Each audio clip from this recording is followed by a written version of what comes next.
It was supposed to be just an ordinary afternoon at Rossetti's Bakery in South Boston. Children's laughter bounced around the room. The ovens hummed steadily. The warm scent of sugar drifted through the air. Then the door opened softly. Hesitant, a homeless woman stepped inside, her hand gripping the tiny hand of a little girl, worn-out sneakers on her feet, blonde hair tied back with a ribbon that had frayed and thinned with time. The mother's blue eyes looked tired, the kind of tired life carves into a person after years of straining just to survive. They stood in front of the glass display filled with fresh cakes, glossy icing, strawberries shining like small jewels, and candles waiting for birthday parties. The little girl whispered, "Mom, the pink one with butterflies is so pretty. Can I choose one?" The mother swallowed hard and forced a smile that never quite reached her eyes. Then she leaned in, lowering her voice to the cashier with words only 3 people in the room could hear. "Ma'am, do you have any cake that's close to its expiration date? Just a small one. Today is my daughter's birthday." The cashier frowned. Behind them, a few customers let out mocking little laughs. But someone else heard it too. Sitting in a dark corner, holding a tiny cup of espresso between fingers marked with a compass tattoo, was Marcus Valenti, the most powerful Mafia boss in Boston. He saw how the little girl tried to hide her disappointment. He saw the mother pretending not to notice the looks of contempt, and he heard every word, clearer than gunfire. The cashier let out an impatient sigh. "No, ma'am.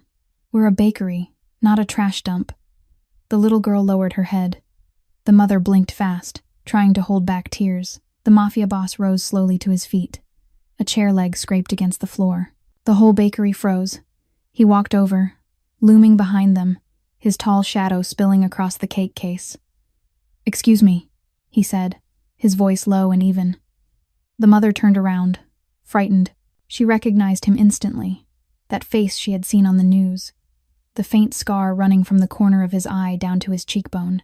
But instead of cruelty, there was something else in his gray eyes. He knelt down to the little girl's level, looked at her worn sneakers, at her trembling smile, and asked gently, "Tell me, sweetheart, which birthday cake do you want?" What happened next would change the lives of all 3 of them forever. Stay until the end of the story, because what the Mafia boss does next will leave everyone with a lump in their throat. If you feel moved, please hit like to support the channel. Share this story with the people you love. And don't forget to subscribe and turn on notifications so you don't miss the next heart-touching stories. Little Emma stared at the strange man with wide eyes, half frightened and half curious.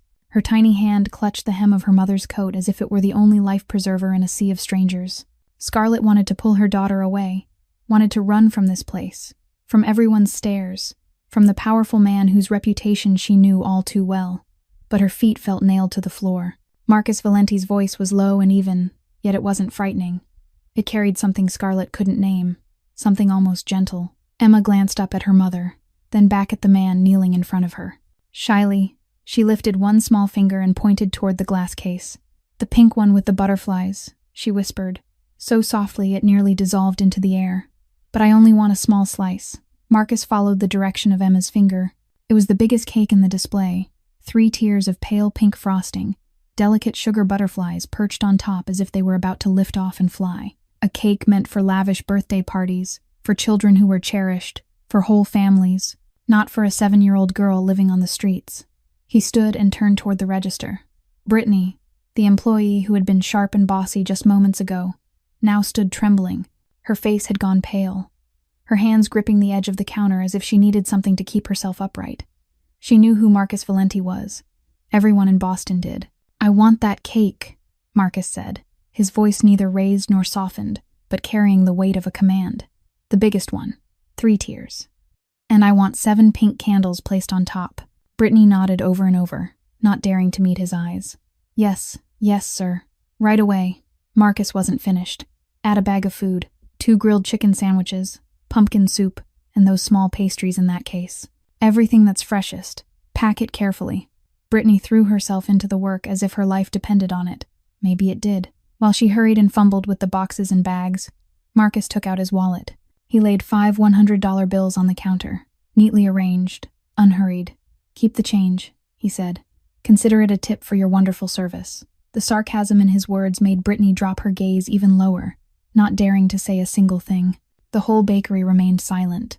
The customers who had been sneering only moments earlier now stood like statues, eyes fixed on the floor, no one daring to breathe too loudly.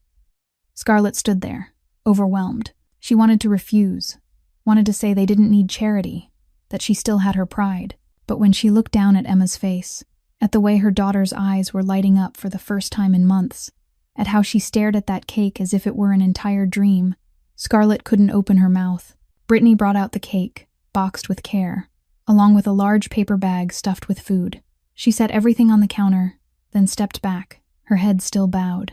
Marcus picked up the cake box and turned to Scarlett and Emma. His gaze rested on the young mother's face, on her tired blue eyes, on the old clothes worn thin at the shoulders, on the gaunt look of someone who hadn't eaten a full meal in far too long. "Where are you two staying?" The question was simple, yet it froze Scarlett in place. She opened her mouth, then hesitated. Lying would be pointless. Staying silent would be too obvious. And her silence was the answer Marcus had already known before he asked. He looked at her, looked at Emma, then gave a small nod, as if confirming something in his own mind. "Come with me," he said. Not a command, not a request, just 3 simple words, carrying a promise Scarlett couldn't yet understand. And even though every survival instinct in her head was screaming, "Run, refuse, stay away from this man," another part of her, the part that was exhausted, desperate, worn down from carrying everything alone for far too long, whispered back, "What is there left to lose?" Scarlett looked at Marcus and waited. She had just told him everything.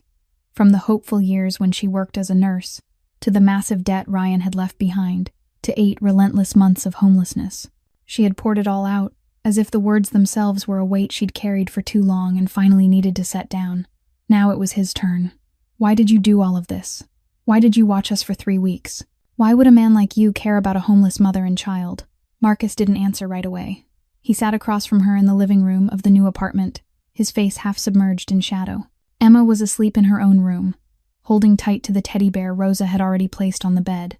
The apartment was so quiet Scarlett could hear the wall clock ticking. 12 years ago, Marcus finally spoke, his voice lower, rougher, as if every word had to push through an invisible wall in his throat. "I have a sister, Isabella."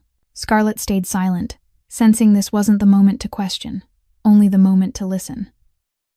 Marcus stared out the window. Streetlight spilled in and traced the hard lines of his face, making the faint scar on his cheekbone look deeper. "Isabella was my only sister. She was nothing like me, kind, gentle. She believed in the good in the world. When I chose this path," he lifted one hand slightly, indicating everything he represented. "She didn't accept it. She wanted a normal life, far from me, far from the darkness I carried with me." He paused and took a deep breath. Isabella married a man she loved. They had a daughter, Sophia, but then her husband left when Sophia was only 2. Just like your Ryan, he vanished without a word, leaving his wife and child in ruins. Scarlett felt a chill travel up her spine. The resemblance was too obvious, too painful. "Isabella refused to take my money," Marcus went on. "She said she didn't want to be tied to blood-stained money. She carried everything herself. 3 jobs. Cashier during the day, cleaning offices in the afternoon, waiting tables at a bar at night, sleeping 3 or 4 hours a day. All of it just so Sophia would have food and clothes, so she could go to school like other children." Marcus's voice began to shake, something Scarlett never imagined she'd witness in a man like him. One night, Isabella was driving home after her 3rd shift. 2 in the morning. She was so tired, so exhausted she couldn't keep her eyes open. Her car hit the median on the highway. She died at the scene. Scarlett lifted a hand to cover her mouth, tears spilling out before she could stop them. She hadn't known Isabella, had never met that woman, but she understood. She understood the kind of exhaustion that makes your body feel like it might collapse. She understood sleepless nights of worry over a child. She understood the loneliness of a single mother with no one beside her. "Sophia, my niece, was 7 years old then," Marcus said, his voice tightening as if it were being strangled. "The same age Emma is now. After Isabella died, I tried to adopt Sophia. I wanted to make it right for her, for my sister, for all the years I wasn't there, but the court refused. My record," he let out a bitter, hollow laugh, "wasn't fit for raising a child. Sophia was sent into foster care. I tried everything, money, connections, everything I had, but they took her, moved her from one place to another, and in the end I lost track of her. The last time I saw Sophia was at her mother's funeral. She stood beside the casket, not crying, only staring. The eyes of a 7-year-old child shouldn't carry emptiness like that. Marcus turned back to Scarlett, and in his gray eyes she saw an abyss of grief that 12 years still hadn't filled. When I saw you and Emma in the bakery that day, he said slowly, I saw Isabella and Sophia. I saw my sister in the tiredness in your eyes. I saw my niece in Emma's smile. You asked what I want from you.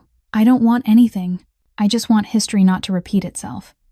I couldn't save Isabella. I couldn't keep Sophia with me. But maybe I can save you too, Scarlett cried, not from pity for herself, but because for the first time she saw the real human being behind the Mafia boss's cold exterior. A brother who had lost his sister, an uncle who had lost his niece, a man who had carried a scar inside his heart for 12 years, a scar no one could see, yet one that had never stopped hurting.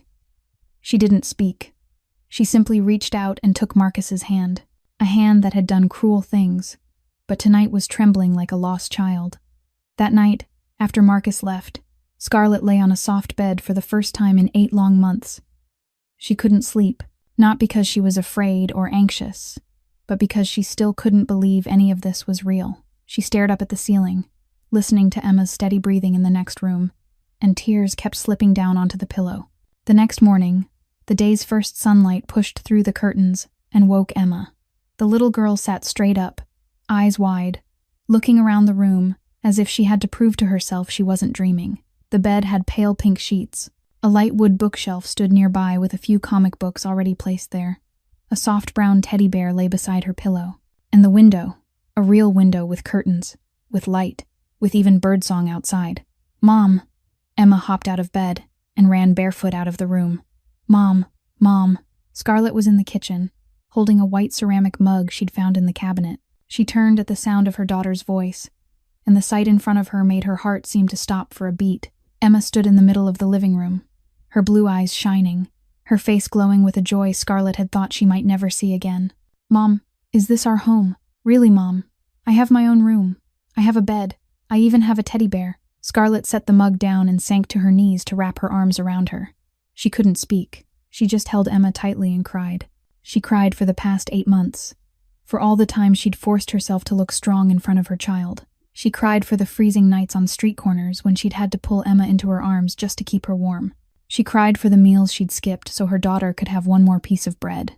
She cried because at last, her little girl had a roof over her head. Are you crying because you're happy, Mom? Emma asked, her voice innocent. She lifted her tiny hand and wiped the tears from her mother's cheeks. Yes, baby, Scarlett whispered, her voice thick. I'm crying because I'm happy. Emma smiled, and then she continued her tour of the apartment. She ran into the bathroom and squealed when she saw the bathtub with a shower head. She opened the refrigerator, her mouth falling open at the cartons of milk, the eggs, the fresh fruit. She stood at the living room window and looked down at the small park below, with rows of deep green trees. Mom, there's a park too. There are swings. Scarlett watched her from a distance, her heart both aching and warm, aching, because she realized the simplest things, a bed, a refrigerator full of food, a bathroom with hot water, could make her daughter this happy. That meant for 8 months, she hadn't been able to give Emma even the most basic things. But warm too, because now Emma had everything. At 10 in the morning, the doorbell rang. Scarlett opened the door and saw Marcus standing there, holding a large paper bag. He wore a simple white shirt, no suit, none of the frightening presents he'd carried in the bakery. This morning he looked like an ordinary man, like a neighbor stopping by. I brought croissants for breakfast, he said. Rosa baked them early. Uncle Marcus. Emma ran out, no longer frightened the way she'd been the day before. Uncle, my room has a teddy bear. And books too. I love it. Marcus looked at the little girl, and Scarlett saw something in his eyes, a flicker of light, and yet pain too. She understood what he was seeing, who he was thinking of. Sophia, the 7-year-old niece he had lost, the child who would be 19 now, somewhere out there, and he didn't even know if she remembered anything about the uncle who had tried to save her. Marcus knelt and gently brushed his hand over Emma's blonde hair. I'm glad you like it, he said softly. This is your home now. You can stay as long as you want. Emma threw her arms around Marcus's neck, the natural gesture of a child who didn't know fear. And Scarlett saw the broad shoulders of the Mafia boss tremble slightly. She saw his gray eyes close. She saw him hold Emma as if he were holding 12 years of regret and a chance at redemption that life had just placed in his hands. That afternoon, the small apartment on Beacon Hill filled with the sweet scent of vanilla frosting and the clear, bright sound of laughter. Scarlett had spent the whole morning with Rosa, decorating the living room with pink and white balloons. Not many, not lavish, but enough to make Emma's eyes light up every time she looked around. This was Emma's first real birthday party in 2 years. Last year, her birthday had passed in a corner of a park, with half a sandwich Scarlett had managed to save, and a promise that next year would be different. Next year had arrived, and it truly was different, in a way Scarlett had never dared to imagine. The 3-tier pink cake with sugar butterflies sat proudly in the center of the table. 7 small candles were lined up on top, their flames shimmering and dancing in the room's warm light. Marcus sat at the head of the table. Tony stood with his arms crossed in the corner as usual, and Rosa wiped her hands on her apron, eyes wet as she looked at the scene in front of her. Scarlett sat beside Emma, holding her daughter's hand, her heart beating fast. "All right, sweetheart," Scarlett said softly. "Blow out the candles and make a really special wish." Emma knelt on her chair, her blue eyes reflecting the firelight from the 7 candles. She clasped her hands against her chest, squeezed her eyes shut tight, and her lips moved as if she were whispering something. Then she opened her eyes, took a deep breath, and blew. All 7 candles went out at once, a thin ribbon of smoke rising to blend into the air. Everyone clapped. Rosa wiped away tears. Scarlett pulled Emma close and kissed the top of her head. Emma beamed, then suddenly turned to look at Marcus. "Uncle Marcus," she called, her voice as clear as glass. "Do you want to know what I wished for?" Marcus tilted his head slightly, a faint smile touching the corner of his mouth. "Tell me." Emma climbed down from the chair and ran around the table to Marcus. She stood in front of him and looked up, her blue eyes as pure as a summer sky. "I wish that you wouldn't be sad anymore," Emma said, her voice serious, as if she were sharing the most important secret in the world. "Your eyes are very sad. I saw it the day you told Mom your story. I pretended to be asleep, but I heard. You cried. I don't want you to cry. I want you to be happy." The room fell silent. Scarlett lifted a hand to cover her mouth, her throat tightening. Rosa turned away, her shoulders trembling. Even Tony, the large man whose face was always as hard as stone, had to look down at the floor. Marcus went still. He stared at the 7-year-old girl standing in front of him, a child he had met less than 2 days ago, yet one who had seen deeper into his soul than anyone had in 12 years. He had built an empire on coldness and cruelty. He had buried grief beneath the shell of power. He had told himself that tears were a luxury a man like him was not allowed to have. But now, in the clear blue gaze of Emma, in a birthday wish she gave to him instead of to herself, every wall he had built suddenly collapsed. Marcus lowered his head, his shoulders began to shake, and for the first time in 12 years, since the night he stood beside Isabella's casket, since the last time he watched Sophia being led away, since the moment he told himself he would never cry again, tears rolled down his cheeks, not the tears of weakness, but the tears of a man finally allowing himself to heal. Emma wasn't afraid. She stepped forward and wrapped her small arms around Marcus's neck. "Don't cry anymore, Uncle. I'm here now. My mom is here too. You don't have to be sad all by yourself anymore." Marcus held her tight, his broad shoulders trembling in waves. Scarlett came to his side and placed a hand on his back. She didn't say a word. She simply stayed. And in that moment, under the warm light of the small apartment, surrounded by the scent of cake and the pink balloons, 3 strangers found one another. A 7-year-old girl with a healing wish, a worn-out mother finding hope again, and a Mafia boss who, for the first time in more than a decade, felt he might deserve forgiveness. At the same time, across the street, inside a black car parked beneath the shadow of an old oak tree, a man was watching the 3rd-floor apartment. Luca Moretti, 32 years old, with a sharp, gaunt face and eyes as cold as a snake's, lifted a telephoto camera and kept clicking. Through the lens, he saw everything. Pink balloons framed by the window, the outline of a woman with auburn brown hair, a blonde little girl bouncing with excitement, and Marcus Valenti, the most powerful boss in Boston, holding the child as if she were the most precious treasure in the world. Luca lowered the camera, the corner of his mouth curling into a vicious smile. He pulled out his phone and dialed a familiar number. The voice on the other end answered after 2 rings. "Report," A rough, low voice said. "Mr. Castellano," Luca said, lowering his voice as if someone might overhear even though he was alone in the car. "I've been following Valenti for 3 days. Like you asked? Something interesting came up. Go on." He picked up 2 strays. A woman and a little girl about 7 years old. They look homeless. He brought them to an apartment on Beacon Hill, the one he's kept empty for years. The line went quiet for a moment. Luca waited, knowing his boss was thinking. Victor Castellano wasn't the type to make rushed decisions. He was 45, his gray hair slicked back, his gaze sharp as a blade. For the past 10 years, he and Marcus Valenti had been in a silent war for control of Boston. 10 years, and neither side had won, because Marcus had never had a weakness Victor could exploit. Until now. "How is he treating them?" Victor asked. "Like family," Luca replied. "Today is the kid's birthday. He bought cake, decorated, threw a party. I got photos of him holding the little one. And Mr. Castellano, I swear to you, I saw him cry." Marcus Valenti cried. Victor laughed, a dry, cold sound. 20 years in this business, and I've never heard anyone say Marcus Valenti has feelings. He's ice. He's a machine. He's a heartless monster. But apparently, he paused, his voice slowing, measured and calculating. Apparently, even a monster can love. Luca looked up at the apartment one more time. Warm yellow light spilled through the window, completely opposite the darkness where he sat. "What do you want me to do next?" "Keep watching," Victor ordered. "Find out who they are, what that woman is to him, whose child that is. I want to know everything. Their schedule, their habits, their weak points, everything." "And then?"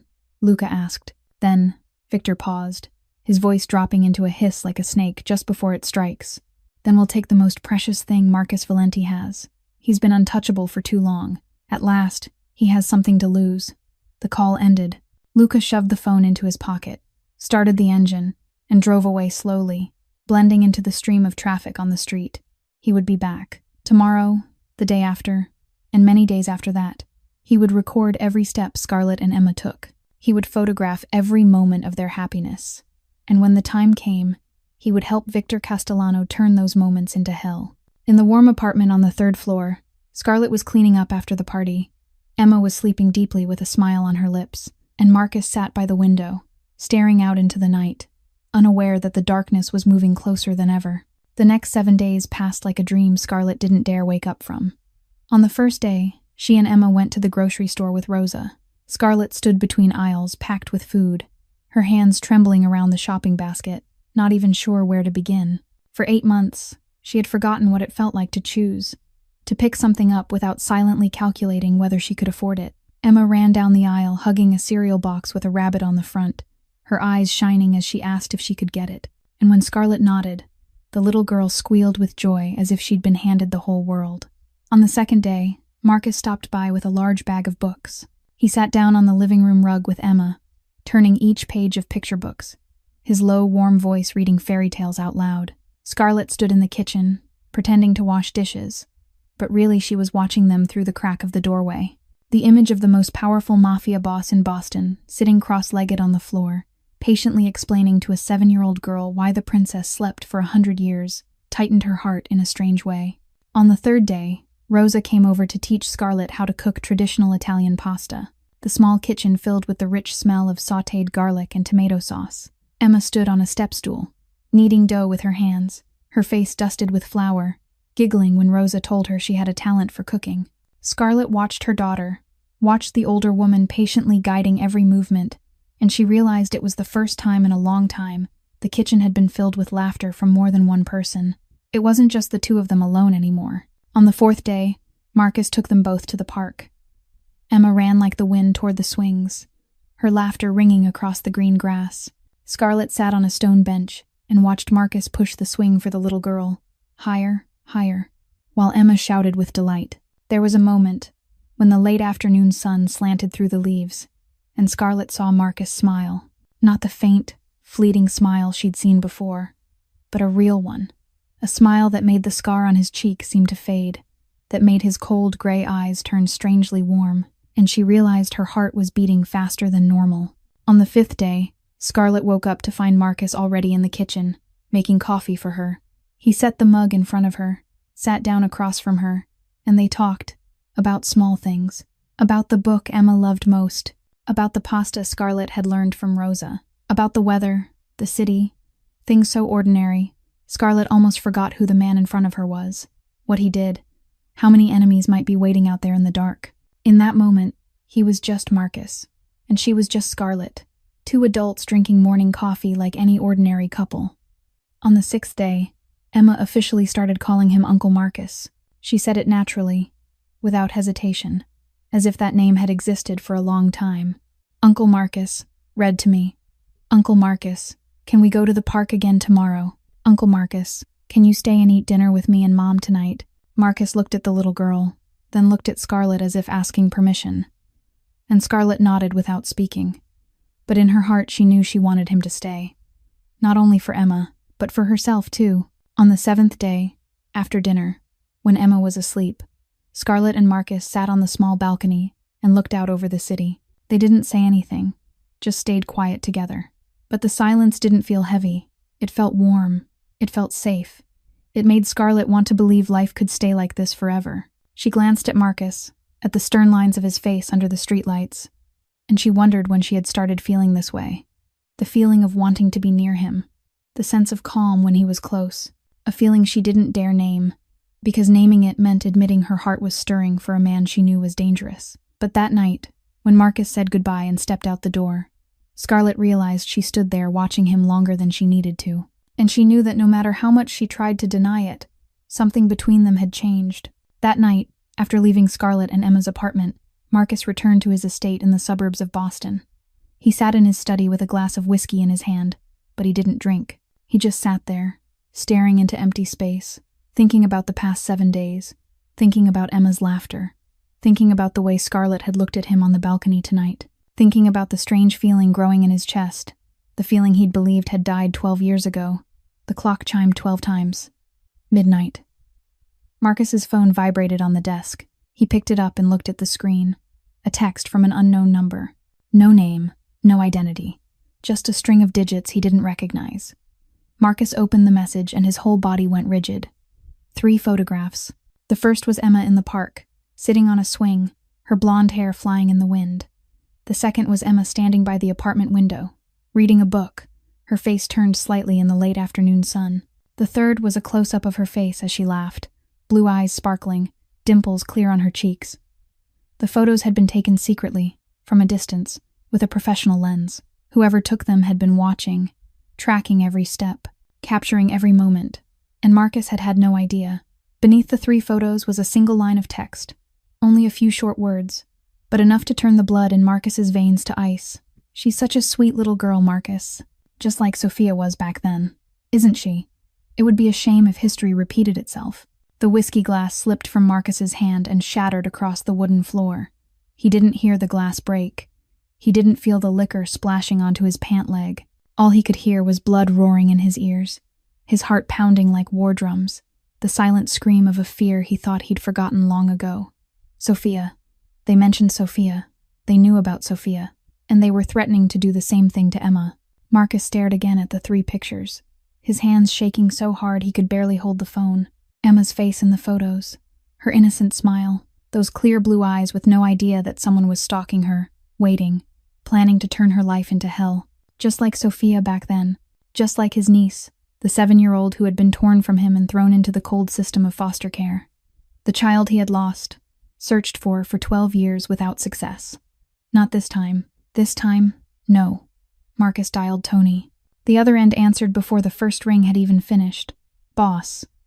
Tony's voice was still thick with sleep, but it sharpened instantly when he heard Marcus speak. Code red, Marcus said, his voice cold as steel, but trembling at the very end. Call everyone in. I want round-the-clock protection on the Beacon Hill apartment, starting right now. What happened?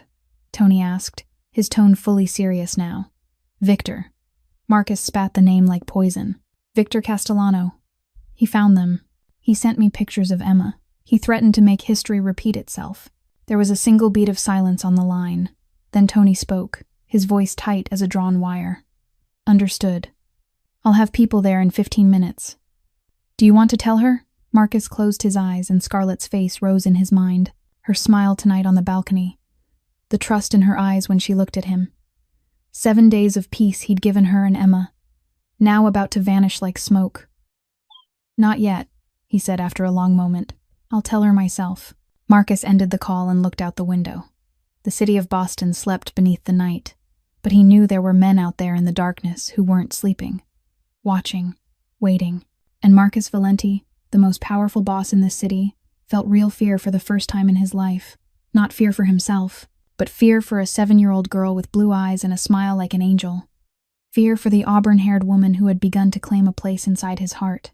Fear that this time he would fail again, just like 12 years ago. Marcus arrived at the apartment at 2 o'clock in the morning. He didn't call ahead. He didn't warn her. He simply appeared at the door with a face gone pale and eyes full of storm. Scarlett opened it in her pajamas, hair loose and messy, her eyes still heavy with sleep. But the moment she saw Marcus's expression, she was wide awake. "What happened?" she asked, worry sharpening her voice. "Why are you here at this hour?" Marcus stepped inside and closed the door behind him. He didn't speak. He only handed her his phone. Scarlett took it, looked at the screen, and it felt as if the world collapsed beneath her feet.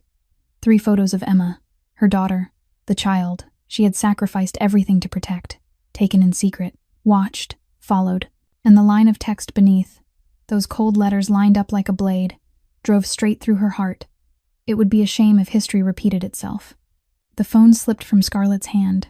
She stumbled back until her spine hit the wall, her legs shaking so hard she could barely stay upright. "No," she whispered, the sound like the moan of a wounded animal.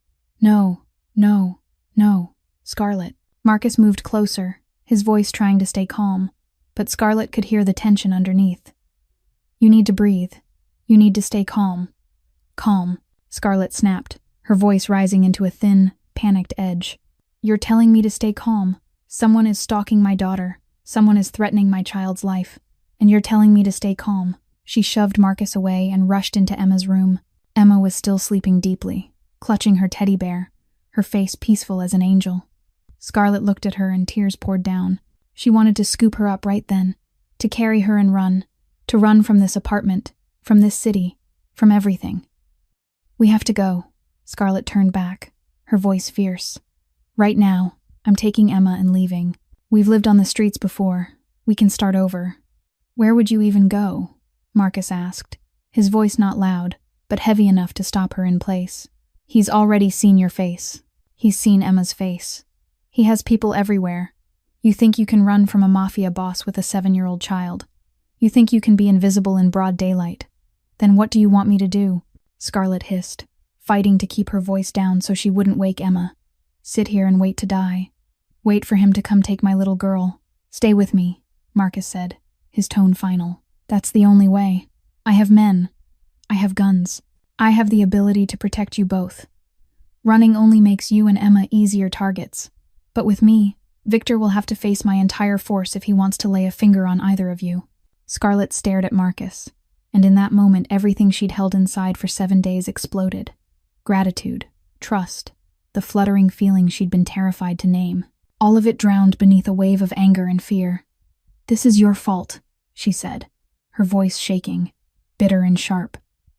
"If you hadn't shown up at that bakery that day, if you hadn't brought us here, if you hadn't made us part of your life, none of this would be happening. My daughter wouldn't be threatened. We might have been poor, we might have been homeless, but we were safe. And now you've put my little girl in the crosshairs of killers." Marcus didn't speak. He stood there and took every accusation like a knife to the chest. Because she was right. It was all his fault. He had wanted to redeem the past, to make up for Isabella and Sophia, and instead he had dragged an innocent mother and child into the dangerous whirlpool of his life. "You're right," Marcus finally said, his voice rough. "This is my fault. I was selfish. I saw you and Emma and I saw a chance to make things right, and I didn't think about the consequences. But Scarlett, no matter how much you hate me, no matter how badly you want me out of your life, right now I'm the only one who can protect you. Give me the chance to fix this. Give me the chance to keep Emma safe. When it's over, if you still want me gone, I'll go. But right now, please, trust me." Scarlett looked at him, tears still streaming down her face. She wanted to scream at him, to throw him out of the apartment, to forget she'd ever felt anything for this man. But she also knew he was right. She had no other choice. In the bedroom, Emma shifted and softly called for her mother in her sleep. And Scarlett knew that for her daughter, she would do anything, even place her trust in the hands of a Mafia boss. The very next morning, the Beacon Hill apartment turned into a fortress. Scarlett stood by the window, watching men in black suits move silently throughout the building.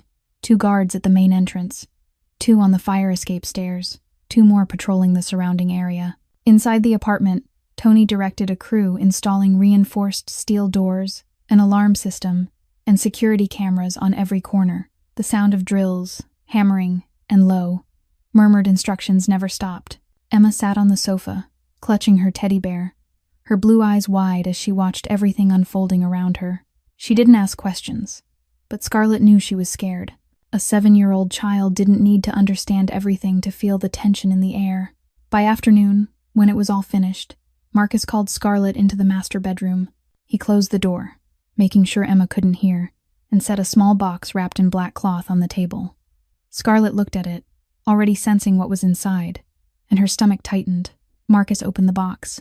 Inside was a small, compact handgun, sized to fit a woman's hand. The cold black metal caught the light, looking both unfamiliar and terrifying in Scarlett's eyes. "I hope you never have to use it," Marcus said, his voice low and serious. "But if something happens, if they get past my men, if I'm not there, then you need something to defend yourself." Scarlett shook her head and stepped back. "I don't know how to use a gun. I'm a nurse. I was trained to save people, not to hurt anyone." "I know," Marcus said softly. He picked up the gun, checked the safety, then held it out to her. "And that's why I'm going to teach you right now." Over the next minutes, Marcus walked Scarlett through every step: how to hold it firmly, how to remove and insert the magazine, how to aim, how to squeeze the trigger, how to control the kick. Scarlett followed along, her hands shaking, sweat beading on her forehead. The cold metal in her palm made her feel sick, but she forced it down. "For Emma," she reminded herself. "For my daughter, I'll do anything. How do you feel?" Marcus asked after she finished the last practice. "Horrible," Scarlett said honestly. "I hate this feeling. I hate that I have to hold this thing." "Good," Marcus nodded. "Hating it is right. But if someone breaks in here, if he comes toward Emma, you won't have time to think. Instinct will take over, the instinct of a mother protecting her child. Trust me. When that moment comes, you'll know what to do." Scarlett looked at the gun in her hand, then at Marcus. She wanted to believe him. She needed to believe him, because if she didn't, she would fall apart. She put the gun in the bedside drawer, exactly where Marcus told her to place it, where she could reach it within 3 seconds if needed. Then she stepped back into the living room, trying to pull a normal smile onto her face when she saw Emma. But the little girl had been waiting, blue eyes fixed on her mother with worry. "Mom," Emma said, her voice small as breath, "is there a bad person who wants to hurt us?" Scarlett's heart felt squeezed shut. She knelt down and took Emma's tiny hands in hers. "What makes you think that?" "I saw the men in black. I saw them put in the new door. I saw Uncle Marcus talk to you in the room. And Mom," Emma hesitated, "your eyes look scared. Like when we were on the street, when strangers came close to us at night." Scarlett pulled her into a tight embrace, fighting back tears. She had forgotten that Emma was small, but she had already lived through too much. She knew how to sense danger. She could read adult faces.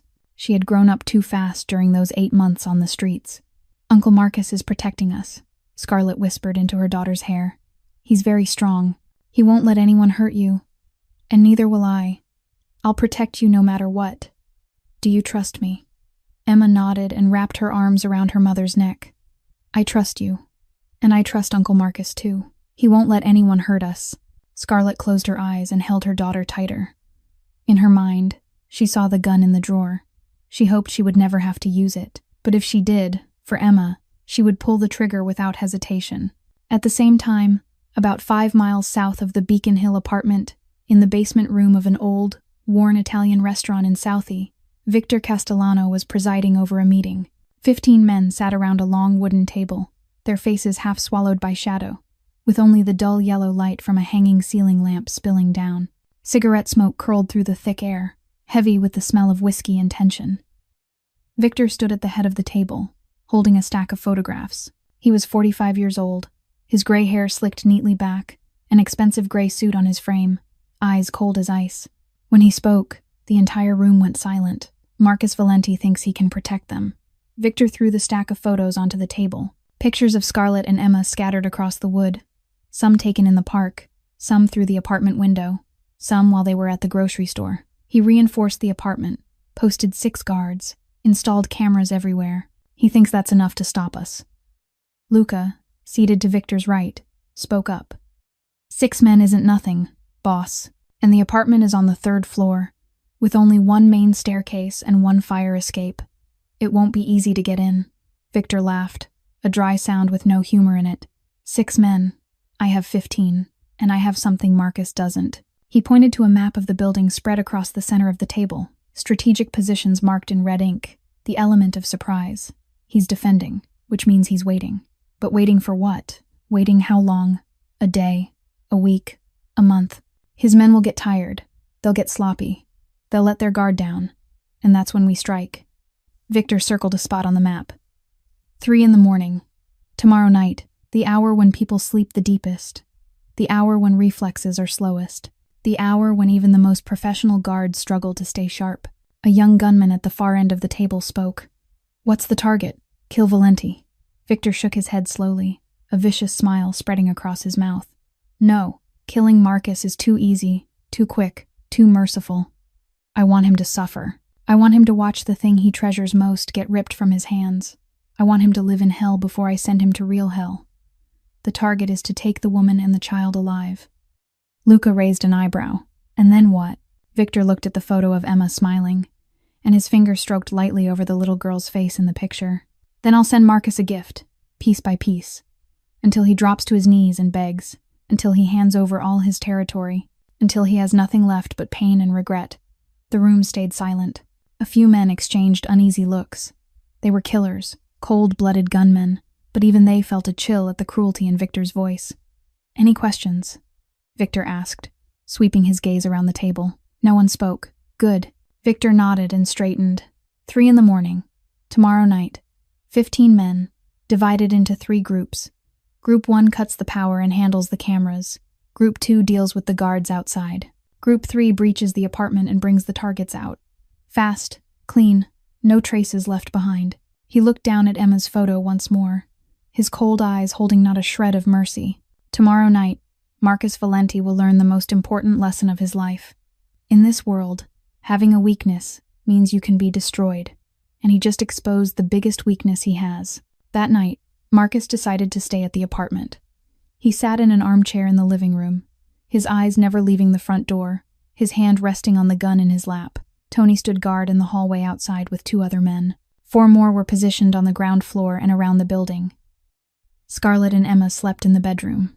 The door left slightly open so Marcus could hear any movement. The apartment was so quiet you could hear the wall clock ticking. 2:55 in the morning. Marcus glanced at the time, a restless unease crawling under his skin. Something wasn't right. The air felt too still, too normal, as if a storm were gathering strength before it broke. He reached for his radio to call Tony and check the perimeter. And at that exact moment, the lights went out. The entire apartment fell into darkness. Then the gunfire started. Not one shot, but a rapid series of blasts from downstairs, tearing through the silent night. Screams, running footsteps, shattering glass. Marcus sprang up, the fighting instinct honed over 20 years in the life snapping into place. He rushed to the bedroom and kicked the door open. Scarlett was already awake, sitting up in bed with Emma clutched tight in her arms, eyes wide in the dark. "Bathroom!" Marcus shouted, his voice urgent and hard. "Get Emma into the bathroom. Lock the door. Don't open it for anyone unless you hear my voice." Scarlett didn't ask. She didn't hesitate. She scooped Emma up and ran to the bathroom, the one Marcus had reinforced with a steel door and a special deadbolt. Emma cried, her sobs swallowed by the chaos outside. "Mom, I'm scared. I'm here. I'm here with you." Scarlett shoved Emma into the corner of the bathroom and used her own body as a shield. She reached to lock the door, her heart pounding like it might burst through her ribs. Outside, Marcus ran toward the front door just as Tony stumbled in, his left hand clamped over his right shoulder, blood pouring through his fingers. "There are too many, boss," Tony shouted, his face twisted with pain. "At least 15. The two guys on the stairs are dead. They're coming up. Marcus yanked Tony inside, slammed the steel door shut, and threw the lock. How long will this hold? Tony asked, breathing hard. 5 minutes. Maybe 10 at most. They've got breaching equipment. 5 minutes. Marcus ground his teeth. 5 minutes to protect the two most precious lives he had. 5 minutes to face 15 gunmen. 5 minutes balanced between life and death. Did you call for backup? Marcus asked. Marco's on the way. Tony winced, pressing his back to the wall, blood soaking his shirt red. 20 minutes and he'll be here. 20 minutes. They didn't have 20 minutes. The pounding on the door began, heavy and steady, like the heartbeat of death itself. Then the drill bit into metal, sparks flying as they cut through the lock. Marcus checked his gun and counted his rounds. 12 bullets. He scanned the apartment for the best defensive position. Get behind the sofa and shoot anything that comes through that door, he ordered Tony. I'll hold them in the hallway to the bedroom. No matter what, don't let them get near the bathroom. Tony nodded and drew his gun with his uninjured hand. Understood, boss. Marcus ran to the hallway and took cover behind the corner of the wall. From there, he could see both the front door and the bathroom door where Scarlett and Emma were hiding. He wouldn't let anyone past him, even if it killed him. The steel door blew open after 3 minutes. Blinding flashlight beams swept across the room, followed by dark figures moving fast and professional. Tony fired first, dropping one man right in the doorway. But there were too many. They poured in like a tide, spreading through the living room, overturning furniture, kicking open doors. Marcus shot down 2 men trying to push into the hallway, but the third bullet grazed his shoulder, leaving a burning line of pain. He had no time to think about the wound. He only thought about Emma, about Scarlett, about the fragile bathroom door behind him, about the promise he had made the moment he brought them here. That he would protect them, that he wouldn't let history repeat itself, that this time he would not fail. Another man lunged into the hallway, and Marcus shot him in the chest. The next one went down just outside the bedroom door, but his ammunition was running low, and there were still far too many enemies. In the bathroom, Scarlett heard the gunshots, the shouting, the pounding footsteps, and the crash of things being thrown aside. Emma pressed her face into her mother's chest, crying without sound. And Scarlett knew that if they got past Marcus, she would be the last line of defense. The gunfire outside began to thin out. Scarlett didn't know whether that meant Marcus was winning or losing. She only knew that every second inside this cramped bathroom stretched into a century. Emma pressed herself into the corner, blue eyes soaked with tears, as she looked at her mother in absolute terror. She wasn't crying out loud anymore, just trembling, the sobs trapped in her throat. Scarlett knelt in front of her, both hands gripping Emma's shoulders. Listen to me, she whispered, her voice shaking but forcing itself steady. No matter what happens, you stay right here. You don't go outside. You don't make a sound. Do you understand? Emma nodded, her lips pressed so tight they'd gone pale. Scarlett kissed her forehead, then stood and turned toward the door. She remembered the gun Marcus had given her, the gun he'd taught her how to use, the gun she'd put in the bedside drawer in the bedroom, outside this bathroom. Scarlett's heart sank. She didn't have it. She'd forgotten to grab it when Marcus shouted for her to run in here. She'd only thought about protecting Emma, about running, and she'd forgotten the one weapon that might save them. And then heavy footsteps sounded right outside the bathroom door, then a strange man's voice, thick with menace. They're in here. I found them. Scarlett went rigid. She heard the pounding on the door, metal striking metal, a drill screaming into the hinges. They were breaking in. They'd get through in a few minutes, and she had nothing in her hands to fight back. Mom, Emma whispered behind her, her voice broken. Scarlett turned and looked at her daughter, at that small face gone white with fear, at those blue eyes begging her to do something. And in that moment, something inside Scarlett ignited. Not despair, not surrender. Rage. The rage of a mother with nothing left to lose. She scanned the bathroom, hunting for anything she could use as a weapon. Her gaze locked on the large mirror on the wall. She grabbed the edge and yanked. The mirror crashed down and shattered across the floor. Scarlett bent, seized the biggest shard, sharp as a blade. The glass bit into her palm and blood welled, but she didn't feel pain. She only felt resolve. The steel door burst open. A large man stepped inside, his face half covered by a black mask, a gun in his hand. He saw Scarlett standing in front of Emma, the mirror shard in her grip, blood running down her arm, and he laughed, a sneer of pure contempt. "What do you think you're going to do with that?" he asked, lifting the gun and aiming it straight at Scarlett. "Put it down and step aside. I've got no business with you. I only need the kid." Scarlett didn't move. She stood there, the shard clenched tight, her body the only wall between the predator and her child. She knew she couldn't win. A piece of glass against a gun, a homeless nurse against a professional killer, but she wouldn't step aside, even if it meant dying. "I said it already." His voice turned impatient. "Step aside. Don't make me do something I don't want to do." Scarlett looked him straight in the eye, her voice trembling but every word landing clear. "If you want my daughter, you'll have to step over my dead body first." The intruder raised an eyebrow, surprised by her stubbornness. He moved one step closer, the gun still trained on her. "Who do you think you are?" he asked, his tone flat and cold. "What do you think you can do?" Scarlett drew a deep breath. In her mind, the past months flashed like a speeding film. Freezing nights on the streets, meals she'd skipped so Emma could have one more bite, the times she'd pretended to be strong while she was breaking inside. Every sacrifice, every tear, every night she'd stayed awake worrying over her child. All of it led to this moment. "I'm this child's mother," Scarlett said, and her voice didn't shake anymore. "That's all I need to be." The intruder laughed and strode forward to rip Emma from the corner. He didn't see Scarlett as a threat. He thought she was just a weak woman holding a useless shard of glass. That was his last mistake. The instant he passed her, Scarlett didn't think. She didn't hesitate.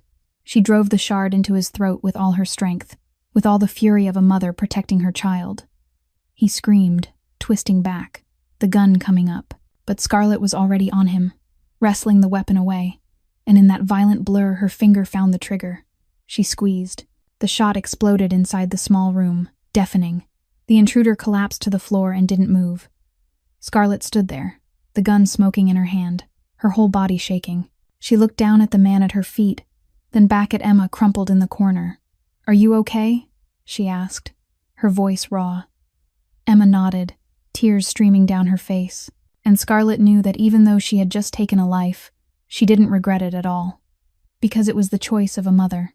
The gunshot from the bathroom froze Marcus for a split second. His heart felt like it stopped. No, not this. He spun around, leaving the enemy pressing in behind him, with only one thought in his head. Emma. Scarlett. He lunged for the bathroom, kicked through the broken door, and the sight in front of him hit like both relief and pain. Scarlett stood there with the gun in her hand, shaking from head to toe, blood from the cut in her palm dripping onto the floor. At her feet lay the intruder's body, and in the corner, Emma sat curled up, eyes wide, staring at her mother in horror. "She's okay," Marcus exhaled, his voice rough. She did it, but he didn't have time to feel relief for long. Footsteps behind him reminded him the fight wasn't over. He turned, gun up, facing the last man charging into the hallway. One shot, the man went down, and then silence. Silence so sudden Scarlett thought she had gone deaf. She stood there, not daring to move, not daring to believe it was over. Not until the wail of sirens rose outside, not until heavy steps thundered up the stairs, not until Tony's familiar voice shouted from the living room. "Boss, backup's here. We've got it under control." Marcus didn't answer. He stepped into the bathroom and gently took the gun from Scarlett's hand. She looked at him, her blue eyes empty, as if her soul had left her body. "I killed someone," she whispered, her voice shaking. "I killed a man." "You saved your daughter," Marcus said, his tone gentle but firm. "You did the right thing." Scarlett looked down at her hand, the hand still smeared with blood, the hand that had just pulled a trigger. Then she looked at Emma, still curled in the corner, and something inside her shattered. She cried. Not the quiet tears from before, but the sobbing, broken cry of a woman who had endured too much. A cry of fear, of release, of exhaustion. Marcus stepped forward and wrapped her in his arms. He didn't say a word. He just let her cry, let her spill everything she had been holding back. Emma stood, ran to them, and wedged herself between the two adults, her small arms wrapping around both her mother and Marcus at the same time. The three of them stood there in the ruined bathroom, surrounded by the smell of gunpowder and blood, holding each other as if it were the only thing keeping them from breaking apart. Outside, dawn was rising. The first light of the new day slipped through the shattered window and fell across the wrecked apartment. Tony appeared in the bathroom doorway, his shoulder still roughly bandaged, his face tired but carrying good news. "We caught Victor," he reported. He was in the command car outside, waiting for updates. Our men took him down. Marcus lifted his head and looked at Tony. His gaze wasn't cold anymore. In those gray eyes was relief, gratitude, something Tony had never seen in his boss in 20 years. "Handle him our way," Marcus said, his voice worn out. "But not today. Today I need to be with them." Tony nodded, backed away, and closed the door. Marcus looked down at Scarlett and Emma in his arms. Scarlett had stopped crying, her head resting against his chest, her breathing gradually evening out. Emma had fallen asleep, drained after the terror of the night, tear tracks still on her face. And Marcus, the most powerful mafia boss in Boston, the man who hadn't cried in 12 years, felt hot tears rolling down his cheeks. He wasn't crying from pain.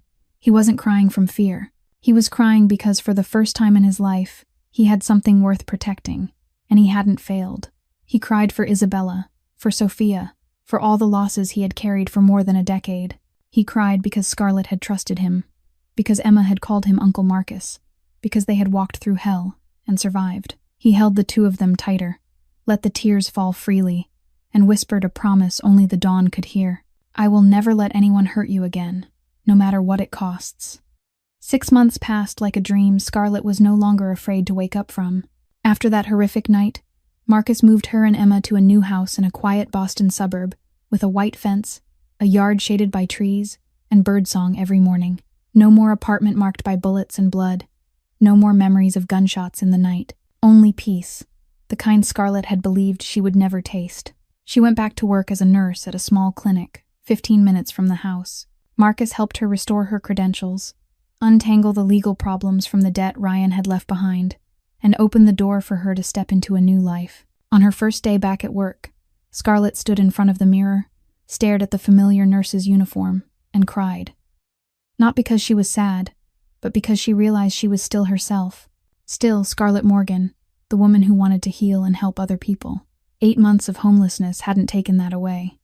The night of terror hadn't taken that away. She was still here, stronger than ever. Emma started school at an elementary school near their home. On the first day, she clung to her mother's hand at the school gate, blue eyes anxious as she watched unfamiliar children run and play across the yard. But after only a week, Emma had friends. She brought home messy little drawings and told stories about her kind teacher, about Lily who sat next to her and always lent her colored pencils, about cafeteria lunches and the pizza she loved most. Scarlett listened to her every evening, and she realized these were the simplest things she had dreamed of for her daughter through those 8 months on the streets. A school, friends, a normal childhood. Marcus visited them every weekend. He brought pastries from Rosetti's bakery, new books for Emma, and sometimes flowers for Scarlett. They ate dinner together, talked about ordinary things, laughed like a real family. Scarlett didn't know what to call what existed between her and Marcus. It wasn't love, at least not yet. But it wasn't only gratitude either. It was something deeper, an invisible thread connecting two people who had made it through hell together. But what made Scarlett happiest wasn't her new life. It was the news Marcus brought one evening last month. He sat across from her in the living room, his face carrying an emotion she rarely saw. "I found Sophia," he said, his voice rough. "My niece. I found her."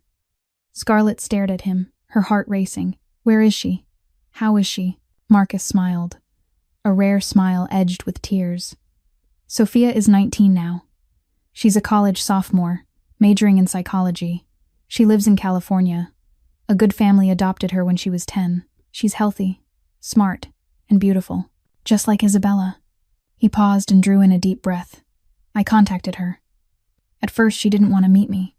She knows who I am, what I do. She was afraid, but then she agreed to talk on the phone. We talked for 3 hours. She told me about her mother, about the few memories she still has, and she said she'll think about meeting me." Scarlett reached for Marcus's hand, her eyes burning. "That's a wonderful beginning." Marcus nodded, tears sliding down his cheeks. 12 years. 12 years I searched for her. And finally, I heard her voice. Finally, I know she's okay. Whether she forgives me or not, whether she ever wants to see me or not, just knowing she's happy is enough. Scarlett looked at the man in front of her, the powerful mafia boss crying like a child because he had found his niece, and she realized this was the real Marcus Valenti, not the ruthless figure on the news, not the cold boss the whole city feared, but a man who had carried a wound for more than a decade, and who was finally, at last, beginning to heal. 1 year after that fateful day in the bakery, Scarlett pushed open the familiar door of Rosetti's bakery, the little bell chiming like a welcome. Emma ran in first, blonde hair tied high with a brand new pink ribbon, clean white sneakers tapping a rhythm on the wooden floor. She was no longer the little girl with worn-out shoes and the sad eyes of a year ago. Now Emma was 8 years old, healthy, happy, and eagerly staring into the glass cake case, as if it held an entire magical universe. Marcus came in last, his hand resting lightly on Scarlett's back. He wore a dark blue shirt, no suit, none of the intimidating presence of a Mafia boss. Just a man smiling as he watched a blonde little girl point at every cake and ask a dozen questions. The bakery still looked the same. The warm scent of sugar still hung in the air. The oven still hummed in the back. But something was different. Brittany, the employee from last year, had quit long ago. Behind the counter now stood a middle-aged woman with a gentle smile, greeting them like honored guests. They chose the table in the corner, the very spot where Marcus had sat a year earlier when he first saw the two of them. The birthday cake was brought out, 3 tiers of pink frosting with sugar butterflies. Exactly like last year's cake, but this time there were 8 candles glowing on top. Emma sat between Scarlett and Marcus, blue eyes sparkling with candlelight. Rosa sat across from them, a tissue already in her hand, ready to wipe away tears. Tony stood in the corner as usual, but there was a rare smile on his mouth. And beside Tony, a young woman with dark hair watched the scene with emotion in her face. Sophia, Marcus's niece, had flown in from California to attend Emma's birthday. She had met Marcus for the first time 2 months ago, and even though their relationship was still slowly mending, she had agreed to become part of this new family. "All right, sweetheart," Scarlett said gently. "Blow out the candles and make a really special wish." Emma closed her eyes and clasped her hands against her chest. She held that pose for a few seconds, then opened her eyes and shook her head. "I don't need to wish for anything," Emma said, her clear voice carrying through the bakery. "All my wishes already came true." Scarlett felt tears rush up.